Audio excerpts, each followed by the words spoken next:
नमस्कार मित्रांनो, आजच्या ब्लॉगमध्ये आपले स्वागत आहे. आणि आजचा जो व्हिडिओ आहे तो एक खास आणि विशेष व्हिडिओ आहे.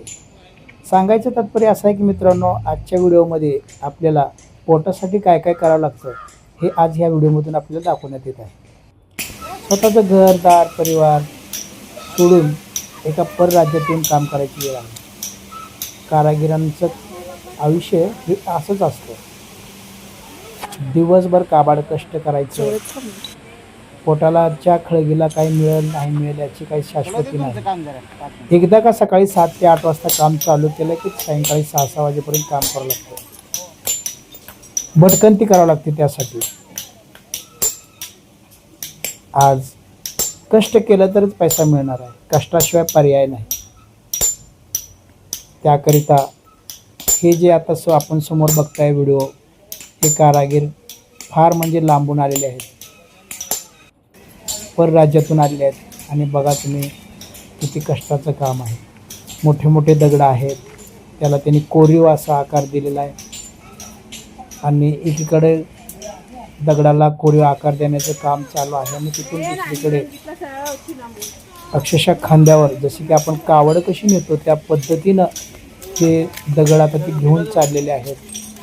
आणि कष्ट करत असताना त्यातूनही एक आपल्याला विरंगुळा मिळावा म्हणून हे कारागीर आपल्या लहान लेकराबरोबर छोटासा खेळ खेळत आहे. आणि इकडे आई वडील काम करत असताना लेकरं पण ना शाळा ना शिक्षणापासून लांब असलेले हे लेकरं त्यांचा स्वतःचा विरंगुळा व्हावा म्हणून एक छोटासा खेळ खेळत आहेत.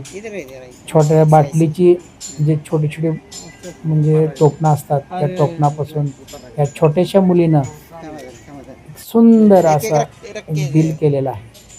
वेगवेगळ्या कलरची हे टोपणं आहेत, तुम्ही बघू शकता. आणि इकडं पर्यटक दर्शनासाठी आलेले आहेत. आणि तिथून आम्ही थोडंसं पुढे गेल्यानंतर बघितलं की झोपड्या आहेत. आणि झोपड्याच्या समोर एक छोटासा मुलगा स्वतः हाताने स्वयंपाक बनवत आहे. बघा तुम्ही, इथं दगडाची चूल मांडलेली आहे. दगडाची चूल मांडून त्याच्या खाली सरपण म्हणजे लाकडं घातलेले आहेत. आणि त्यानं म्हणजे राईस बनवलेला आहे. बघा किती लहान मुलगा आहे. अशा एवढ्या कमी वयात सुद्धा या मुलाला स्वयंपाक करायची जबाबदारी याच्यावर आलेली आहे. कारण आपले आई वडील तिकडे कष्ट करत आहेत, मग तिकडून कामावर आल्यानंतर त्यांना काहीतरी जेवायला लागतं.